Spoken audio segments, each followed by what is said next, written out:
Hello guys, in this video I will show you how to turn on and off notifications on the MoneyCoach app. But first of all, I just want to mention, please don't forget to subscribe to my channel, because at 10,000 subscribers I'm going to show you my whole YouTube revenue statistics and my growth strategy, how to make money online.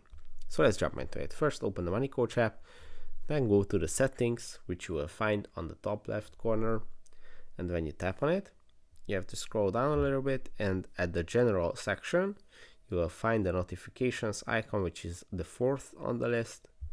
When you tap on it, it's going to open up the notifications menu, and here obviously the first and most important switch is the notifications. Here you just turn it on or off.